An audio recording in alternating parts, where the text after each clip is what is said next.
What's going on, everyone? Train Freak here, and today we are going to build train number 62.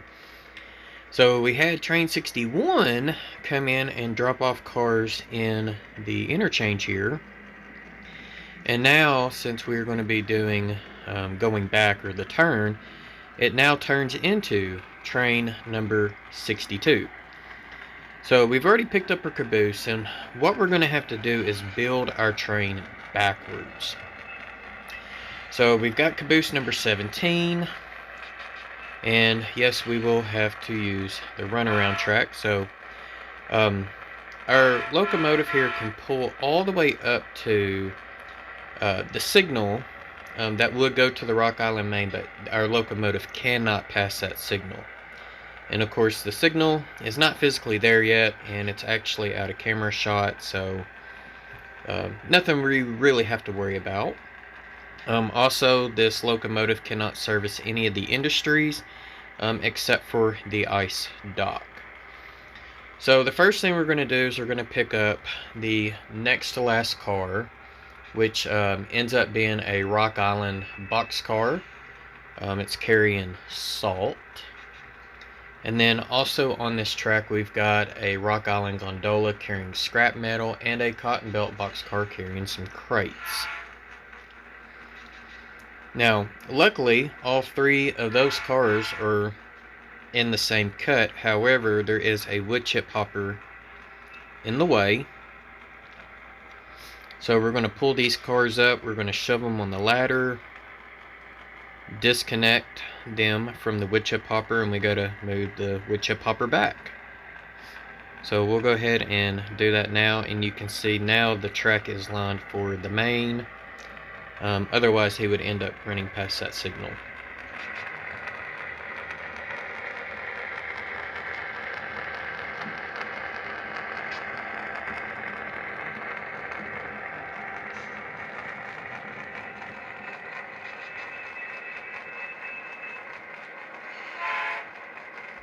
So we're just pulling up far enough to be able to throw the switch on our double slip, so that way he can start backing into the ladder. Now, as far as running around, the maximum length is 4 40-foot cars, which comes out to be roughly 176 scale feet. So you have to factor an extra 2 feet for each coupler. So a 40-foot car is actually 44 feet.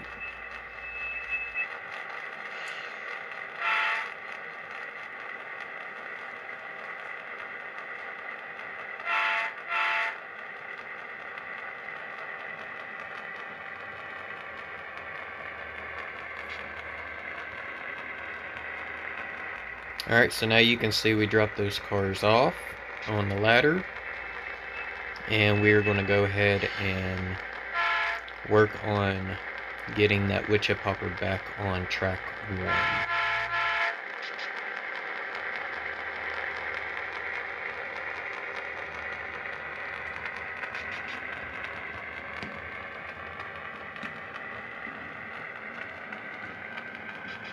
Now, of course, I've been using JMRI Operations Pro to do all of the switch list and manifest things, and of course, since I am using custom loads with custom schedules, that's how I'm able to tell you what each car is carrying. Now, unfortunately, I can't really tell you where these cars are headed right now, but just the fact that we're picking these cars up in this order for a specific reason.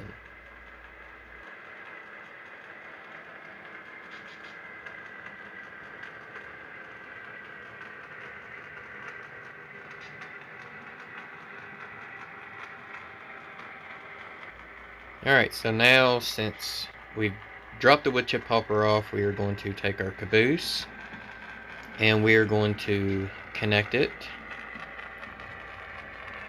to the cutter cars on the ladder, and we'll have to pull it down just a little bit so that way our locomotive has enough room to get around the cotton belt box car on the other end.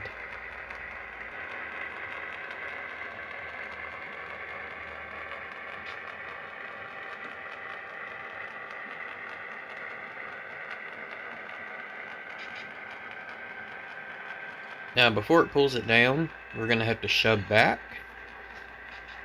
a little further so that way we can clear that double slip, so our locomotive can diverge on the double slip and take the runaround.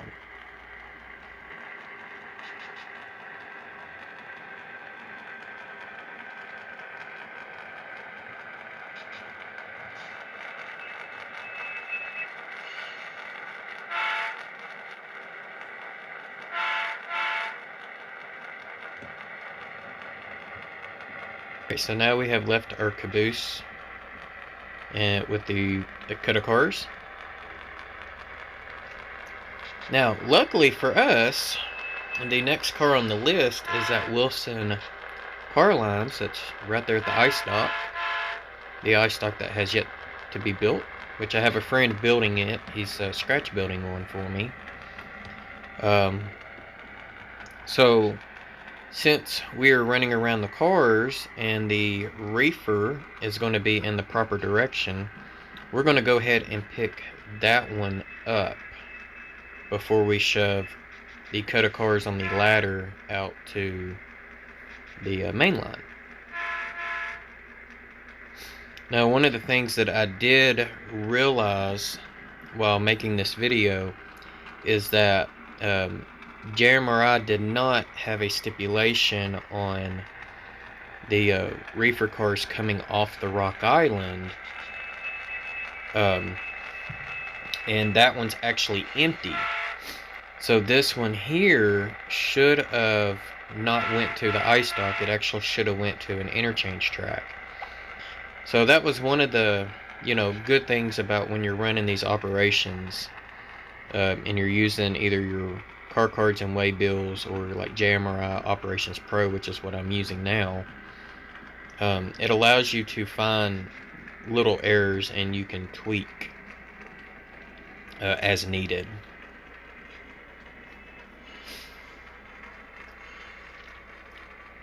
Alright, so our locomotive and the reefer car is going to just bypass that switch, just enough to clear it.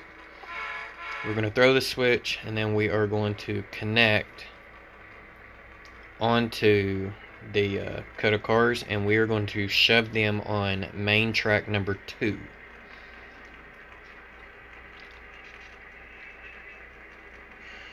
But before we do that, remember our caboose is on that single slip, so we're actually going to have to pull the whole cut just to clear the single slip, so that way we can shove it out on the main.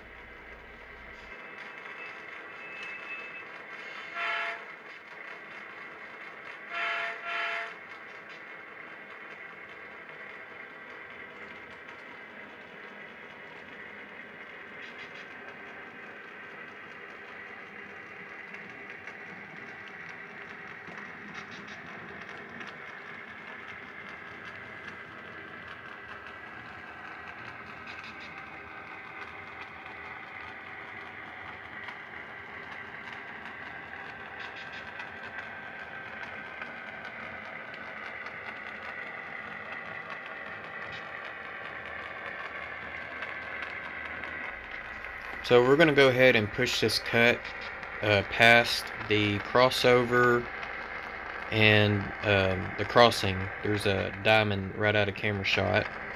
But we're going to go ahead and just get it past all the switches, because if a freight needed to come by, the dispatcher could close the switch going into the interchange and allow a train to come from one of the tracks and cross over.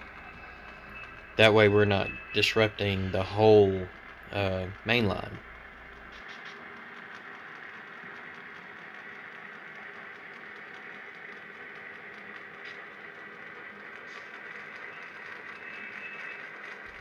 Alright, so in this track here, we are going to have to pull some separate cars out. Actually, there's going to be cars coming from tracks 3 and 2.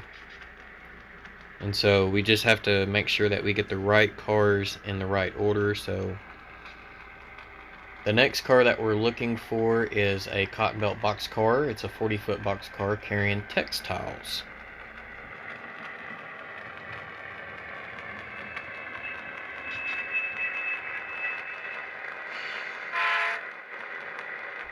And if I'm not mistaken, I think there was also another boxcar in that cut.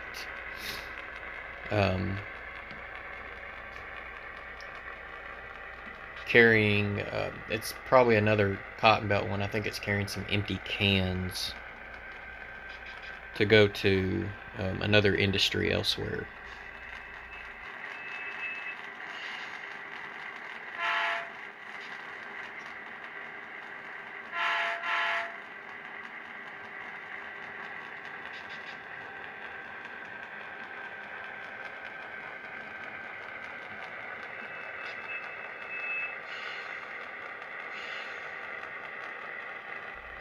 The railroad would have done whatever it took to do the least amount of going backwards and forwards. So since this cut of cars had multiple cuts, it would have just made sense to pull out the farthest one out first and shove everything else back, and then come and get one that's closer up later.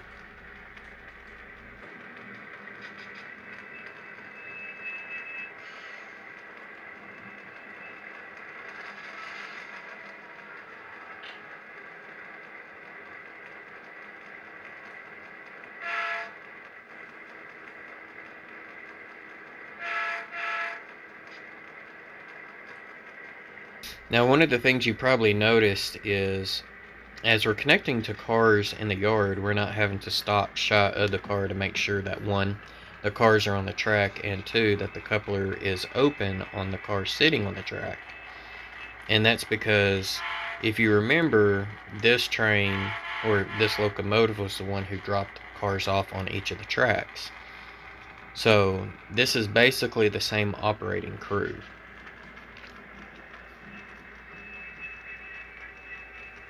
Okay, so I was wrong on this one. I'm not always right. So this is our actual boxcar with textiles. So the next car that we're going to be looking for is a tanker car, and it should be on track 2. And it's going to be carrying some hazardous materials of liquid propane gas, or what we like to call LPG.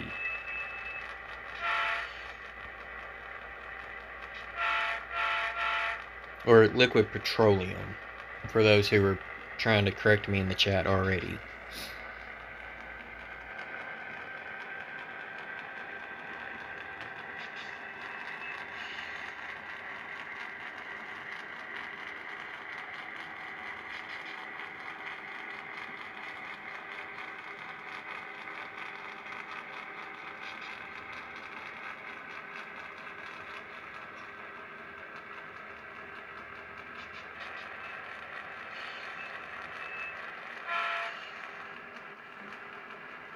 So the reason why we are pulling specific cars out in a specific order is we are doing what's called blocking.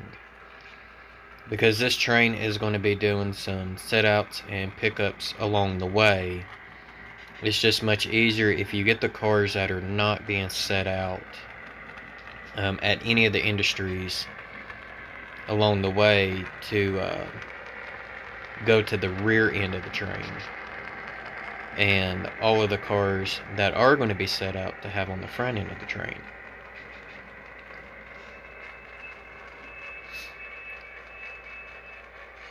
Okay, so this is the instance that I was telling you about earlier, about we have another cotton belt boxcar that is carrying those empty cans, and it is going to be shoved on the ladder, and it's actually that very last car.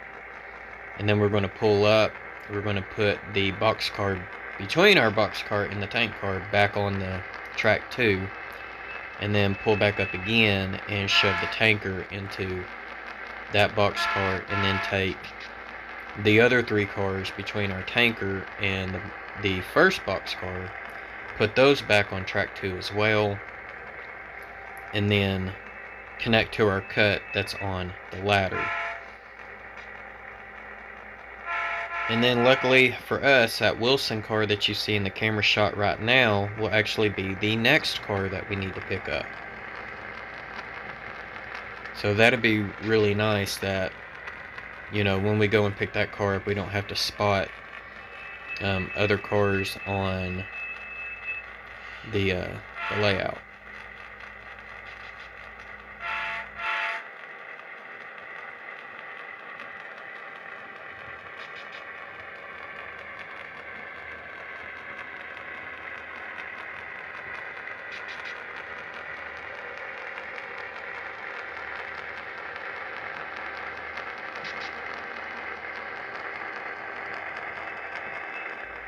Now, I didn't have to shove that boxcar all the way to the back, and that's because, like I was saying, we're going to shove some more cars in there with it.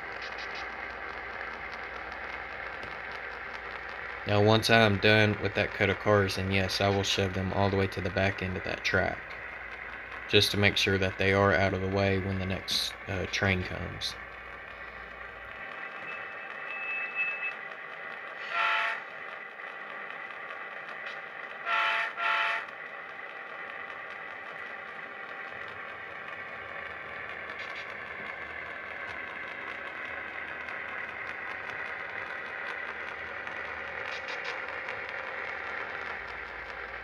Alright, so now we drop the tank car off. And now what we're going to do is we're going to shove the 2 reefers and the boxcar in the middle of the 2 reefers all the way back with that other boxcar on track 2. We're just going to shove it back, and then we will pick up our cut of cars on the ladder.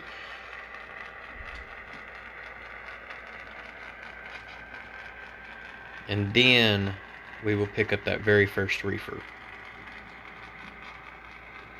And then that will be another cut that we will have to run around.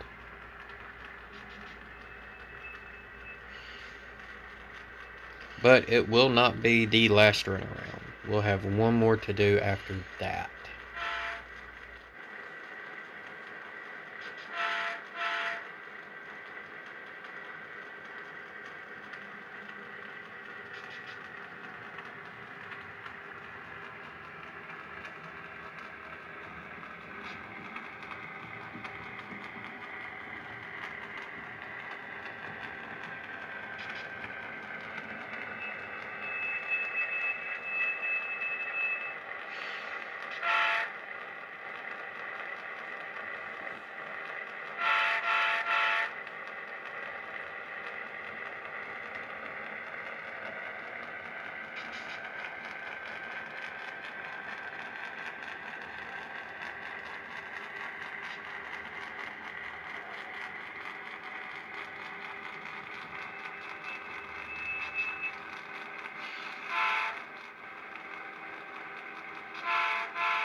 Alright, so now we're just going to pull up just far enough to clear the switch to track 2.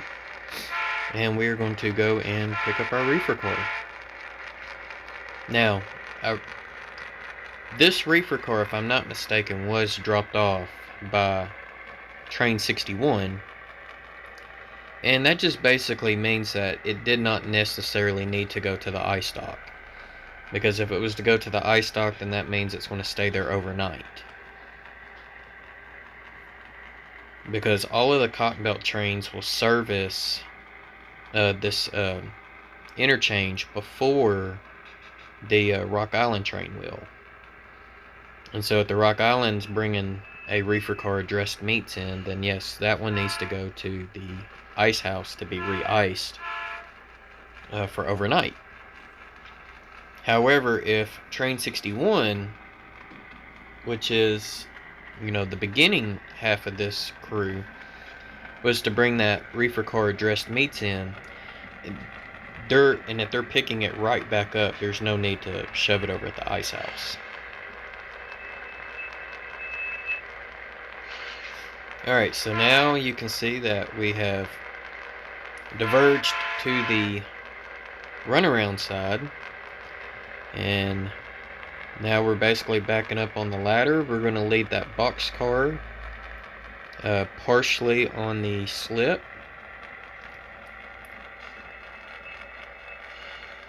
And we'll disconnect it, take our locomotive, run around, and we will shove that cut of cars into the previous cut of cars on main number 2.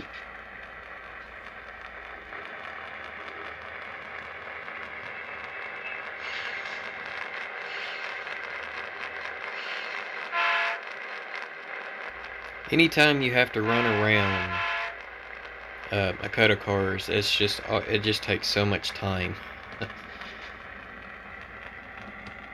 It takes a lot longer than, if we were going south, then we wouldn't have to do any of this running around. But since we're going north, this is what you have to do.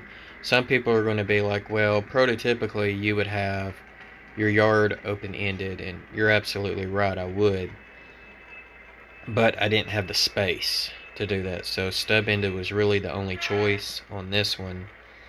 Because when we build our models, we have to look at selective compression.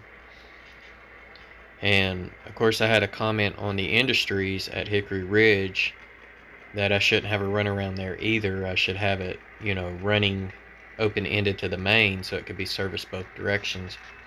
I mean, that's a possibility as well, but I will tell you, not all Industries are serviced open-ended like that.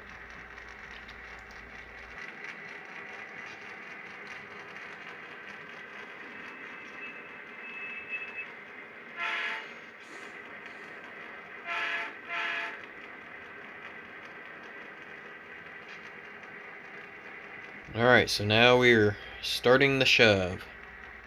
And like I said, we're going to make sure that our whole train is past the signal that protects the crossover and diamonds just out of camera shot.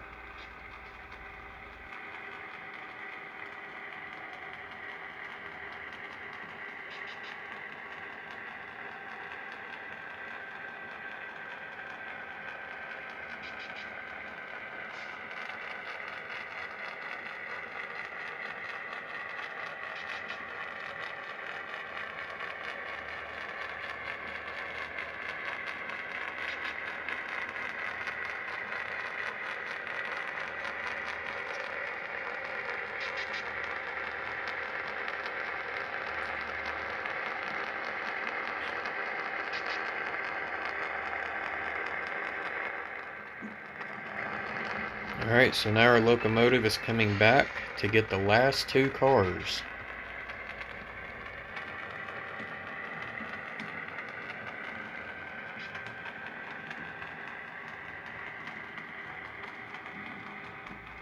Alright, the first car is going to be on track 2.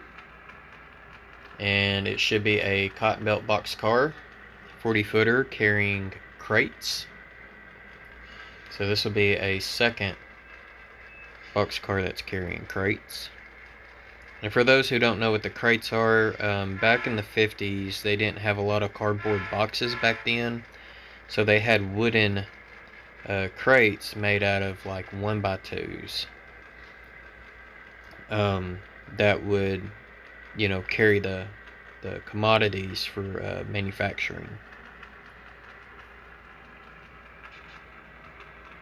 So those crates could carry anything such as, beer, canned meats, canned produce, any type of, tangible good like that.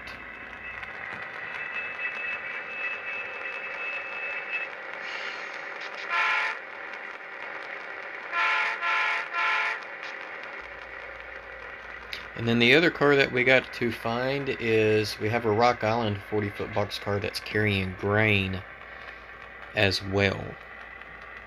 And that might be the car that we just picked up, was the Rock Island car.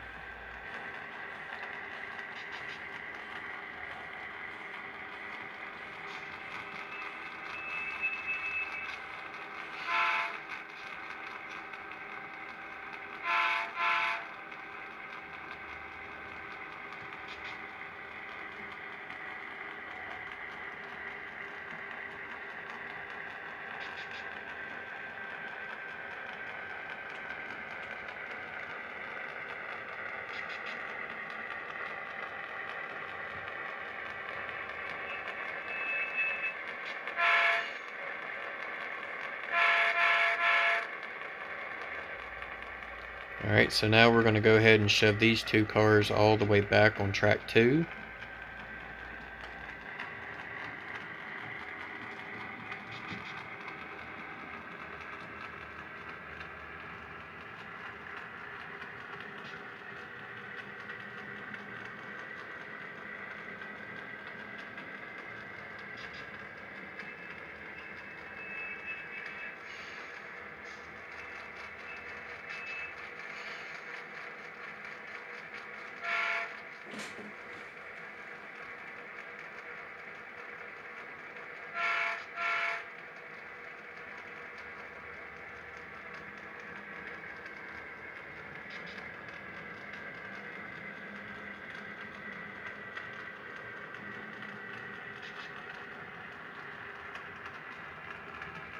And now we're going to go pick up our lonely cotton belt boxcar.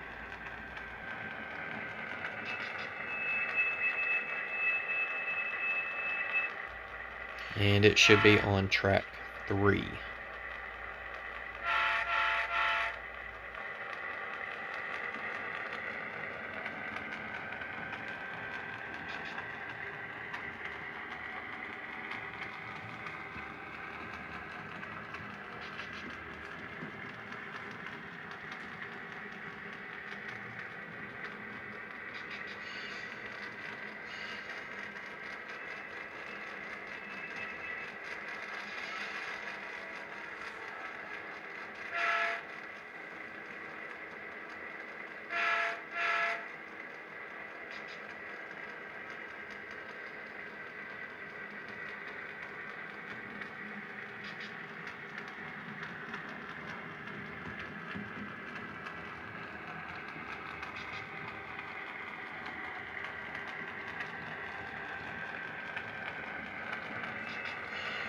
So our cotton belt car happened to be the 3rd car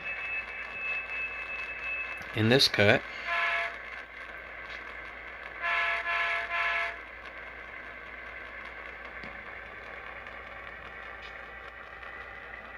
So we'll shove it back into the Rock Island car that's partially on track 4. We'll put these two cars back. We'll spot these on the middle of the ladder, do our runaround, and shove them into the rest of our train.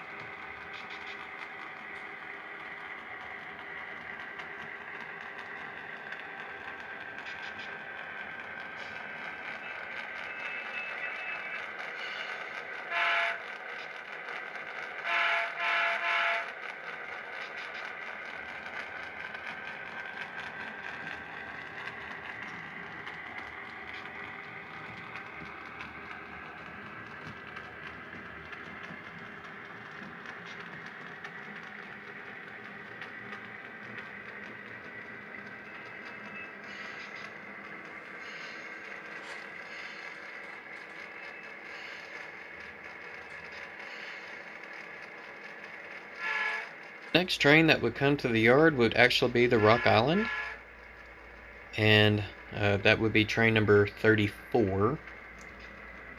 And now you can see that we have allowed it a little bit of space to spot its cars as it comes into the yard as well.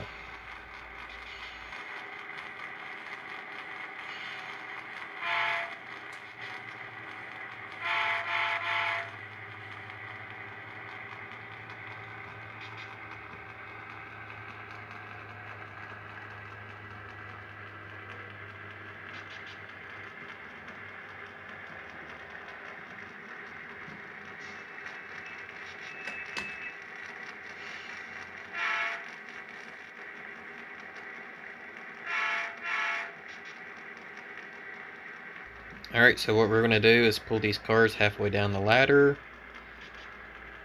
disconnect. We're going to take our locomotive and we will do a runaround. And while this is all going on, I would like to tell everyone, if you're not subscribed, make sure you hit that subscribe button, fill in the bell. so that way you'd be notified on all of these future operation videos. And not just operation videos, I'm also doing a how-to tutorial on setting up JMRI Operations Pro. So if you're wanting to do something similar on your layout, I have a tutorial series every Friday that will help you with that. This Friday will be episode 6 out of currently 8 episodes, but I plan on recording a couple more now that I have, found some things and tweaked things as well. So that way you can see, how everything is set up on my layout. Also have rail fanning videos and layout updates as well. So definitely make sure you fill in that notification if you're interested in any of that. And then also thumbs up, that always helps with the YouTube algorithms. So if you could do that for me, that would be great. And then I would also like to say an extended thank you to all of my channel members and Patreon members. Your names are always in the description of all of my videos as I make them, and on the end credits at the very end.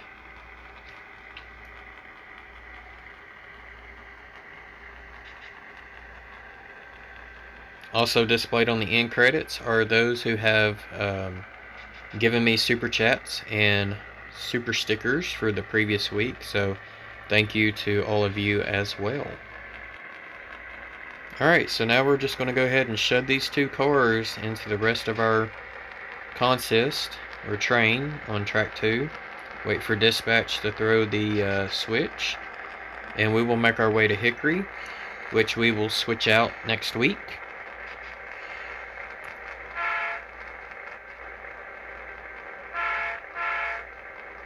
So our train has got 1 locomotive, 11 cars. It's 541 feet long and carrying 899 tons of freight. So while the train goes off into the distance around the bend, I'd like to say thank you for watching, and don't forget to subscribe, fill in the bell, hit that thumbs up, and happy railroading.